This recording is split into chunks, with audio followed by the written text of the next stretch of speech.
Hi hello welcome. ನಾನು ನಿಮ್ಮ mister RX kid. ಇವತ್ತು ಏನು ಅಂದರೆ RX-Z ಬಗ್ಗೆ ಒಂದು ಸ್ಟೋರಿ ಇದೆ. ಅದೊಂದು ಸ್ಟೋರಿನ ಹೇಳ್ಕೊಳ್ಳೋಣ ಅಂತ ಏನಿಲ್ಲ. ಈ ಗಾಡಿ ಕರೆಕ್ಟಾಗಿ ಒಂದು ವಾರದಲ್ಲಿ ಫುಲ್ಲು ರೆಡಿ ಮಾಡಿರೋದು ಗಾಡಿ ಇದು. ಈ ಗಾಡಿ ಹೆಂಗೆ ಸಿಕ್ತು ಅಂದರೆ ನನಗೆ ಇದಾದರೂ ಮೆಕ್ಯಾನಿಕ್ ಹತ್ರ ರೆಡಿ ಆಗ್ತಿರುತ್ತೆ ಗಾಡಿ. ಫುಲ್ ಎಲ್ಲ ಪೀಸ್ ಆಗಿಬಿಟ್ಟಿರುತ್ತೆ ಗಾಡಿ. ಪೀಸ್ ಆದಾಗ ನನಗೆ ಸಿಕ್ಕಿದಾಗ ಗಾಡೀಲಿ ಬರೀ ಚಾರ್ಸಿ ಟ್ಯಾಂಕ್ ಅಷ್ಟೇ ಇರುತ್ತೆ ಗಾಡೀಲಿ. ನಂದು ಏನಂದರೆ ಏನೂ ಇರಲ್ಲ, ಇಂಜಿನೂ ಇರಲ್ಲ ಈ ಗಾಡಿಗೆ. ಆಮೇಲೆ ಇದಕ್ಕೆ ಎಲ್ಲ ಐಟಮ್ ತರಿಸಿ, ಇಂಜಿನ್ ತರಿಸಿ ಎಲ್ಲ ಮಾಡಿ ಹೊಸದು ಇದರಲ್ಲಿ ಏನೇನು ನೋಡ್ತಿದ್ದೀರಲ್ಲ, ಈ ಬ್ಲಾಕ್ ಕಿಟ್ಟು, ಹೆಡ್ಡು, ಕಾರ್ಬ್ರೇಟ್ರು, ಈ ಕವರ್ಗಳು, ಕಿಕ್ಕರ್ ಎಲ್ಲ ಹೊಸದು. ಯಾಕಂದರೆ ಈ ಪಾರ್ಟ್ಸ್ ಎಲ್ಲ ಮಿಸ್ ಆಗಿಬಿಟ್ಟಿತ್ತು. ಮೆಕ್ಯಾನಿಕ್ಕು ಬೇರೆ ಕಡೆ ಹೋಗ್ಬಿಟ್ರು, ಗಾಡಿ ಪಾರ್ಟ್ಸೇ ಒಂದೊಂದು ಕಡೆ ಆಗ್ಬಿಡ್ತು, ಎಲ್ಲ ಬೇರೆ ಕಡೆ ಆಗ್ಬಿಡ್ತು. ಎಲ್ಲ ಪ್ರತಿಯೊಂದು ತರಿಸಿ ಎಲ್ಲ ಮಾಡಿ ಎಲ್ಲ ನೋಡ್ತಿದ್ರಲ್ಲ, ಎಲ್ಲ ಒರಿಜಿನಲ್ಲೇ, ಯಾವುದು ಲೋಕಲ್ ಇಲ್ಲ ಇದರಲ್ಲಿ. ಒಂದು ನಟ್ಟು ಬೋಲ್ಟ್ ಕೂಡ ಒರಿಜಿನಲ್ಲೇ ಇರೋದು ಇದರಲ್ಲಿ. ಎಲ್ಲ SS ಹೆಲೆನ್ಕಿದೆ ಹಾಕಿರೋದು, ಯಾವುದು ಬೇರೆದು ಹಾಕಿಲ್ಲ. ನೋಡ್ಬೋದು ಇಲ್ಲಿ ಇಂಜಿನಲ್ಲಿ ಎಲ್ಲ ಕಡೆ ಪ್ರತಿಯೊಂದು SS ಎಲ್ಲೆಲ್ಲಿ ಹಾಕ್ಬೋದು ಅಲ್ಲಿ ನಾರ್ಮಲ್ ಬೋಲ್ಟ್ ಜಾಗದಲ್ಲಿ ನಾರ್ಮಲ್ ಬೋಲ್ಟು. ಆಮೇಲೆ ಇದರಲ್ಲಿ ಇದಕ್ಕೆ ರೆಡಿ ಮಾಡೋಕ್ಕೆ ಕರೆಕ್ಟಾಗಿ ನನಗೆ 1,20,000 ಖರ್ಚಾಗಿದೆ ಗಾಡಿಗೆ. ಎಷ್ಟು ಹೇಳಿ, 1,20,000 ಪೇಂಟಿಂಗಿಂದ ಹಿಡಿದು ಎಲ್ಲ ಪ್ರತಿಯೊಂದು ನೋಡ್ತಿರ್ಬೋದು ನೀವು. ಇಂಜಿನ್ ವೈಸ್ ಬಂದೇ ಇದರಲ್ಲಿ. ಇಂಜಿನ್ನು ನಿಮಗೆ 5 ಸ್ಪೀಡ್ ಸ್ಪೋರ್ಟಿಂಗ್ ಮಾಡಿ 5 ಸ್ಪೀಡ್ ಟೆಸ್ಟಲ್ಲಿ ಬೋರ್ ಇದೆ. ಹೆಡ್ನ ಸ್ಕ್ವೀಶ್ ಮಾಡಿದ್ದೀನಿ. ಆಮೇಲೆ ಕನೆಕ್ಟಿಂಗ್ ರಾಡ್ ಇಂಪೋರ್ಟೆಡು. ಆಮೇಲೆ ನಿಮಗೆ 2 ಬೇರಿಂಗ್ ಇಂಪೋರ್ಟೆಡು, ಕ್ಲಚ್ ಇಂಪೋರ್ಟೆಡ್. ನಿಮಗೆ ಕ್ಲಚ್ ಪ್ಲೇಟ್ RX ಕಿಂಗ್ದು ಫೈಬರ್ದು ರೀಡ್ ವಾಲ್ ಹಾಕಿದ್ದೀನಿ. ಆಮೇಲೆ ಸ್ಪ್ರಾಕೆಟ್ ಬಂದ್ಬಿಟ್ಟು ನಿಮಗೆ ಇದರಲ್ಲಿ 37 ಹಾಕಿದ್ದೀನಿ, RX-Gದು ಹಾಕಿದ್ದೀನಿ. ಫ್ರಂಟಲ್ಲಿ ನಿಮಗೆ ಪಲ್ಸರ್ದು ಡಿಸ್ಕ್ ಬ್ರೇಕ್ ಸಿಗುತ್ತೆ. ಬ್ರ್ಯಾಂಡ್ ನ್ಯೂ ಎಲ್ಲ ನೋಡ್ತಾ ಇದ್ದೀರಲ್ಲ, ಎಲ್ಲ A to Z ಏನೇನು ನೋಡ್ತಿದ್ರಲ್ಲ ಎಲ್ಲ ಬ್ರ್ಯಾಂಡ್ ನ್ಯೂ ನಿಮಗೆ. ಇದು ಗಾಡಿ ಬಂದ್ಬಿಟ್ಟು RX-Z 1999 ಮಾಡಲ್ಲು. ಈಗ ಬಂದ್ಬಿಟ್ಟು ಇದು 2024ಗೆ ರಿಜಿಸ್ಟರ್ ಮಾಡಿಸ್ತಾ ಇದ್ದೀನಿ ನಾನೇ. ಫ್ರೆಶ್ಶಾಗಿ FC ಬೇರೆ ಮಾಡಿಸ್ತೀನಿ. ಇದನ್ನು FC ಆಗುತ್ತೆ. ನೋಡ್ತಾ ಇದ್ದೀರಲ್ಲ, ಇದೇ ನನ್ನ ಪ್ರೀತಿಯ RX-Z. ತುಂಬ ಆಸೆ ಇತ್ತು ಈ ಗಾಡಿ ತೊಗೋಬೇಕು, ಬಿಲ್ಡ್ ಮಾಡಬೇಕು ಅಂತ. ಇದೇ ಫಸ್ಟ್ ಗಾಡಿ ತೊಗೊಂಡಿರೋದು ನಾನು.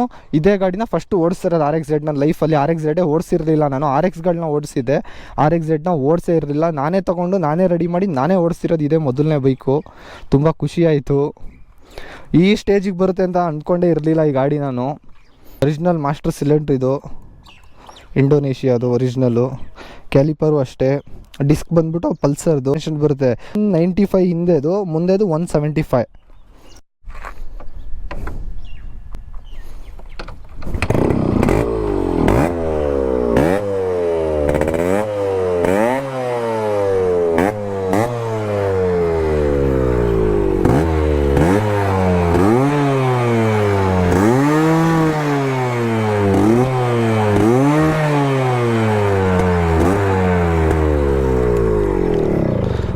ನೋಡಿ 219 ಕಿಲೋಮೀಟ್ರ್ ಓಡಿದೆ ಅಷ್ಟೇ ಗಾಡಿ.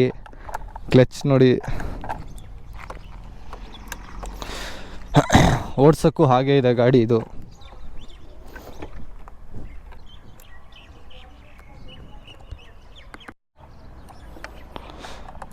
ಬನ್ನಿ ಓಡಿಸೋಣ ಹೇಗಿದೆ ಅಂತ ನೋಡೋಣ ಬನ್ನಿ ಗಾಡಿ.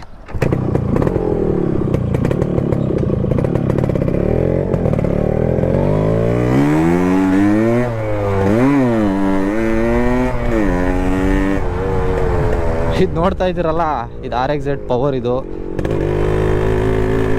ಆಲ್ಮೋಸ್ಟ್ ಎಲ್ಲರೂ ಹೇಳೋದು ಕೇಳಿದ್ದೀನಿ, RX-ಗಿಂತ RX-Z ಪವರು ಅಂತ. ಎಂಥ ಮಣ್ಣು ಇಲ್ಲ, ಎಲ್ಲ ಸುಳ್ಳು ಅದು. ಎರಡು ಬಂದ್ಬಿಟ್ಟು same bike. RX 135 same, RX-Z same. Difference ಏನಂದರೆ ಬಾಡಿ ಕಿಟ್ ಅಷ್ಟೇ. ಎರಡರಲ್ಲೂ ಬರೋದು ಸೇಮ್ ಇಂಜಿನು, ಎರಡು ಗಾಡಿಲೂ ಬರೋದು ಸೇಮ್ ಇಂಜಿನು. ಆದರೆ 5 ಸ್ಪೀಡ್ಗೂ 4 ಸ್ಪೀಡ್ಗೂ ಡಿಫ್ರೆನ್ಸ್ ಇರುತ್ತೆ. 20 ಸ್ಪೀಡ್ ಡಿಫ್ರೆನ್ಸ್ ಇರುತ್ತೆ. ಆ ಟಾರ್ಕಲ್ಲಿ ವ್ಯತ್ಯಾಸ ಇರುತ್ತೆ ಅಷ್ಟೇ, 5 ಸ್ಪೀಡ್ಗೂ 4 ಸ್ಪೀಡ್ಗೂ. ಇನ್ನೆಲ್ಲ ಎರಡು ಸೇಮೆ. 5 ಸ್ಪೀಡಲ್ಲಿ ನಿಮಗೆ ಕವರ್ಗಳು ಚೇಂಜ್ ಬರುತ್ತೆ, ಬೋರ್ ಚೇಂಜ್ ಬರುತ್ತೆ, ಹೆಡ್ ಚೇಂಜ್ ಬರುತ್ತೆ.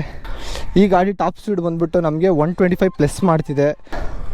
ಈ Z-ಅಲ್ಲಿ ಏನು ಅಂದರೆ ನಿಮಗೆ ಓಡಿಸೋ ಪೊಸಿಷನ್ ಆಗಲಿ, ಆಮೇಲೆ ಸೀಟಿಂಗ್ ಪೊಸಿಷನ್ ಆಗಲಿ ಎಲ್ಲ ಅಪ್ಡೇಟೆಡ್. ನಿಮಗೆ RX-ಗಿಂತ ಸ್ವಲ್ಪ ಅಪ್ಡೇಟೆಡ್ ಫೀಲ್. ನಿಮಗೆ RX-ಅಲ್ಲಿ ಏನು ವೆಂಟೇಜ್ ಫೀಲ್ ಇರುತ್ತೆ, ಅದಕ್ಕಿಂತ ಸ್ವಲ್ಪ ಅಪ್ಡೇಟ್ ಫೀಲ್ ಅಷ್ಟೇ RX-Z. ಇನ್ನೇನು ಡಿಫ್ರೆನ್ಸ್ ಇಲ್ಲ, ಎರಡು ಸೇಮೇ. ಬಾಡಿ ಏನು ನೋಡ್ತಿದ್ರಲ್ಲ, ಬಾಡಿ ಬಂದ್ಬಿಟ್ಟು ಫುಲ್ ಚೇಂಜು. ಫ್ರಂಟ್ ನಿಮಗೆ ಇಷ್ಟವರೆಗೂ RX, back change, middle change. ನಿಮಗೆ ಫ್ರಂಟ್ ಮಾತ್ರ RX ಅಷ್ಟೇ ಇರುತ್ತೆ, ಇದೆಲ್ಲ ಚೇಂಜ್ ಇರುತ್ತೆ. ಇಂಜಿನ್ ವೈಸಲ್ಲಿ ಎಲ್ಲ ಸೇಮೇ, ಏನು ಡಿಫ್ರೆನ್ಸ್ ಇರಲ್ಲ. ಎಲ್ಲ ಅದು ಇದು ಹಂಗೆ. RX-Z ಪವರು RX-ಗಿಂತ ಅದೆಲ್ಲ ಅಂತಾರವೆಲ್ಲ ಸುಳ್ಳು. ನೀವು ಹೆಂಗೆ ಪೋರ್ಟಿಂಗ್ ಮಾಡ್ತೀರಾ, ಹೆಂಗೆ ಪವರ್ ಮಾಡ್ತೀರಾ, ಹೆಂಗೆ ಖರ್ಚು ಮಾಡ್ತೀರಾ, ಅದ್ರ ಮೇಲೆ ಗಾಡಿ ಹೋಗೋದು. RX-Z ಒಂದೇ, RX ಒಂದೇ. 2 ಸ್ಟ್ರೋಕ್ ಅಂದರೆ. ಇದ್ರಕ್ಕಿಂತ RD 350 ಬರುತ್ತಲ್ಲ, ಅದು ನೆಕ್ಸ್ಟ್ ಲೆವೆಲ್ ಪವರು. ನೆಕ್ಸ್ಟ್ ಅದನ್ನೇ ಬಿಲ್ಟ್ ಮಾಡ್ತೀನಿ, ವೆಯ್ಟ್ ಮಾಡಿ. ನೆಕ್ಸ್ಟ್ RDನೇ ಬರೋದು. RX-Z ಆಯಿತು, RX ಆಯಿತು, ನೆಕ್ಸ್ಟ್ RDನೇ ಬರೋದು. ನೋಡಿದ್ರಲ್ಲ, ಇದೇ ನಂದು RX Z dream bike restore ಆಗಿದೆ. ರಿವ್ಯೂ ಮಾಡಬೇಕಂತ ತುಂಬ ದಿವಸದಿಂದ ಆಸೆ ಇತ್ತು, ಟೈಮ್ ಇತ್ತಿಲ್ಲ, ಅದಕ್ಕೆ ಇವಾಗ ಟೈಮ್ ಸಿಕ್ತು, ಅದಕ್ಕೆ ರಿವ್ಯೂ ಮಾಡಿದ್ದೀನಿ. ನಿಮ್ಗೆ ಯಾರಿಗೆ ಏನೇ ಡೌಟ್ ಇದ್ದರೂ ನೀವು ಇನ್ಸ್ಟಾಗ್ರಾಮಲ್ಲಿ ನಂಗೆ DM ಮಾಡಿ, ನಾನು ನಿಮಗೆ ರಿಪ್ಲೈ ಕೊಡ್ತೀನಿ. ಏನೇ ಡೌಟ್ ಇದ್ದರೂ ಕೇಳಿ, ಏನೇ ಹೆಲ್ಪ್ ಇದ್ದರೂ ಕೇಳಿ, ನಾನು ನಿಮಗೆ ಸಪೋರ್ಟ್ ಮಾಡ್ತೀನಿ.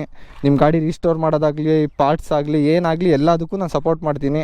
Stay tuned, save two stroke. Thank you. ಇಷ್ಟ ಆದರೆ ಲೈಕ್ ಮಾಡಿ, ಶೇರ್ ಮಾಡಿ, ಸಪೋರ್ಟ್ ಮಾಡಿ. ನನ್ನ ಇನ್ಸ್ಟಾಗ್ರಾಮ್ನ ಫಾಲೋ ಮಾಡೋದು ಮರಿಬೇಡಿ, ನನ್ನ ಯೂಟ್ಯೂಬ್ನ ಸಬ್ಸ್ಕ್ರೈಬ್ ಮಾಡೋದು ಮರಿಬೇಡಿ. Thank you.